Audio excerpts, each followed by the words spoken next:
Bungling Burns, number 3. A Red, Red Rose, and Lament of Mary, Queen of Scots on the Return of Spring. These were published in the Scots Musical Museum in late 1796, after Burns's death, actually.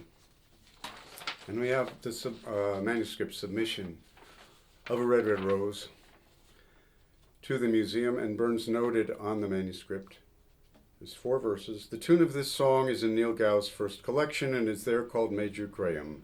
It is to be found page 6th of that collection.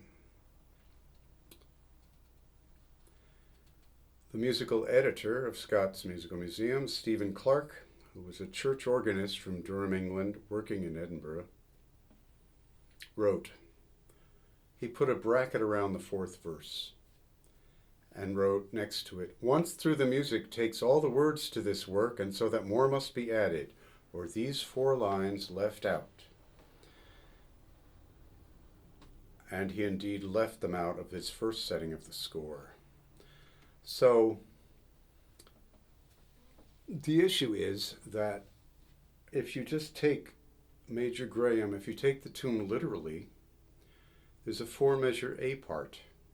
And if you repeat it, according to the repeat lines on the score, the repeat covers the 2nd verse. And then the B part is 8 measures, and it covers the 3rd and 4th verse. Perfectly simple. But this man didn't repeat the A part and decided it was someone else's mistake because he was that kind of a guy. Not only that, he changed Gow's melody. This man took it upon himself to alter the melodies of James Oswald, the preeminent composer of the Scots Baroque. Burns wrote about 60 songs to tunes from his books. William McGibbon, James Aird, the great tunesmiths of Scotland had their music filtered through this rather conventional, sentimentalizing, mediocre sensibility of Stephen Clarke. Here's what he did to the first line of Red, Red Rose. First, Niel Gow's version. Oh, my love's like a red, red rose that's newly sprung in June. We just heard the rose spring an octave from the grace note. And the melody starts, da-da. Well, he has to conventionalize the melody to start on the 1. Stephen Clarke does. And then he takes out the grace note, so the rose no longer springs. It goes like this. Oh, my love's like a red, red rose that's newly sprung in June. Good song for Ethel Merman to belt out. So that's how he set up the tune. He bungled the form and the melody.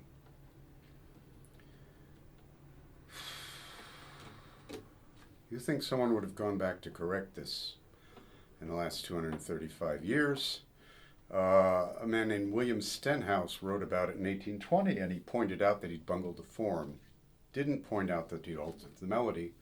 A man named Serge Hovey got excited about Burns songs and read Stenhouse and figured out that he'd bungled the form and gave it to Jean Redpath to sing, and he said this is from Niel Gow's first collection. But he didn't take the tune from Gow. He took the corrupted set of the melody to give Jean Redpath to sing. So my edition of Red, Red Rose on YouTube is the first appearance of what Burns intended in, 235 years or something. So, following this, on the page, following A Red, Red Rose, written for this work by Robert Burns, it says, even though it's really more of a revision from traditional elements, I don't think Burns would have completely claimed this song. He never claimed anything he didn't write. He did do some work on it. He said he'd picked it up in the country from country girls singing in Galloway. Anyway, after the set to Major Graham, it says old set, Red, Red Rose. Old set meaning the old setting of the melody. And that is here like this. again, he's got repeat signs for the A and B part, but he ignores them. And so he just treats it as one single 8-bar melody. Oh, my love's like a red, red rose that's newly sprung in June. Oh, my love's like the melody that's sweetly played in tune. So he just goes through the A and B parts once, gets through a verse, and so then he does print all 4 verses with that setting. So the verse about I'll come again 10,000 miles is there finally at the bottom of the 2nd page. Now let me just sing this for you, repeating the parts. Oh, my love's like a red, red rose that's newly sprung in June. Oh, my love's like the melody that's sweetly played in tune. As fair art thou, my bonny lass, so deep in love am I, and I will love thee still, my dear, till all the seas gang dry. So that's half the song. So you see, if you repeat those parts, you have a serviceable piece. Now, on the following page, 404, is Mary, Queen of Scots' Lament. This reuses the old set of A Red, Red Rose for the tune, but this time the musical editor leaves out the repeat signs altogether. So here you have 14 stanzas. In other words, you have 56 lines sung to a repeating 8-bar melody, which becomes absolutely stultifying. It goes like this. I'll sing you the first 2 verses only, the way it's set up in the museum, and then I'll sing it, the other way. Now nature hangs her mantle green on every blooming tree, and spreads her sheets o' daisies white, who tore the grassy lea.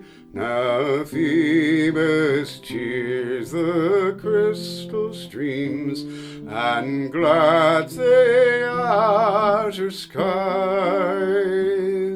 but naught can glad the weary wight that fast endurance lies. Here it is if you repeat.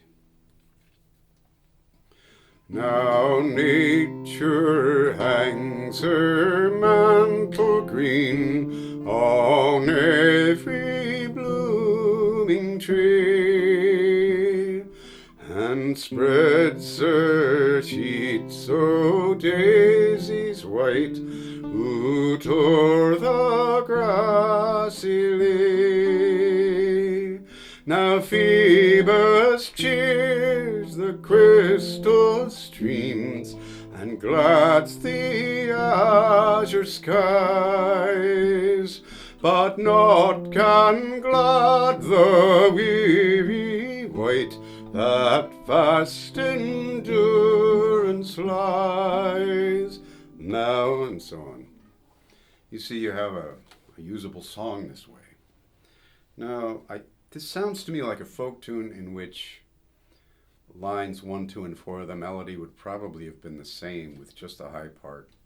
But in any case, you've got a usable melody. I heard Jean Redpath actually recorded this on her own, faithful woman, and just did it with the 8-bar melody over and over.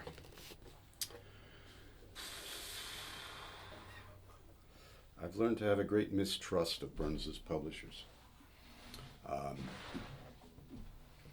So to continue this story a little bit,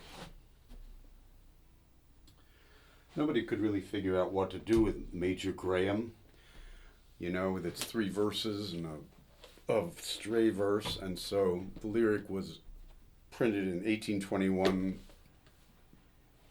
R.A. Smith in the Scottish Minstrel, and he put it to another melody that was contemporary with Burns called Low Down in the Broom, with which it's usually sung now, which is, it sounds very sentimental and romantic, but it does not have that quality of ecstatic beloved that we find in the Major Graham melody. I have the Red Red Rose song, full song, up on YouTube. Please look for it. Now, so James Dick published this in 1903, and because he didn't know what to do with repeating the A part, apparently didn't look at Gow's book either, he just repeated 2 verses. He took the liberty of doing that. Carol McGurk reprinted his version in Selected Poems in 1993.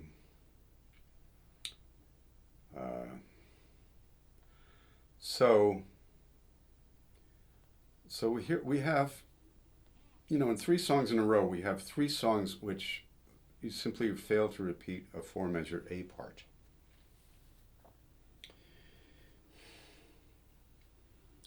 In 1820, William Stenhouse took the liberty of describing the old set Red Red Rose, which Burns placed with Mary Queen of Scots' Lament, as Stenhouse said it was the ancient air entitled Mary Queen of Scots' Lament. Though as John Glenn points out in 1900 in Early Scottish Melodies, the melody is not contained in any collection prior to the museum. So, if the old set Red Red Rose were indeed Mary Queen of Scots' Lament, the museum would have no conceivable reason to print that tune with a reprinted lyric to a Red Red Rose, in advance to using it for the lyric regarding Queen Mary. Stenhouse is notoriously fanciful, and so even some of his actual insights tend to be ignored by the scholarship. But this one got past everybody. So Alexander Whitelaw, William Scott Douglas in the 19th century, James Dick in 1903, James Kinsley in 1968, Donald Lowe in 1993, and Murray Pittock in the 2018 edition of Scots Musical Museum in Oxford.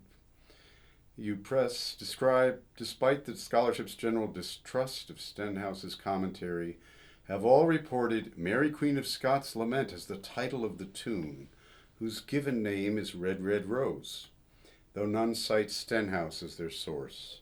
6 generations of editors, then, have reaffirmed a patent fiction. This is the tip of the iceberg, and there are many corrections. I'm working on a book. I've been working on it for 10 years. Finding the authentic source tunes and sometimes early drafts. There's also been some fine Burns lyrics published in chapbooks that he gave to his friends, which have been considered unauthorized by his editors, even though the author gave them to his friends to publish. There'll be a series. I could do 50 on the corruptions of melodies by Stephen Clarke of the Scots Musical Museum. Anyway, the problem in general with the musical scholarship with Burns songs is that none of his musical editors have any songcraft.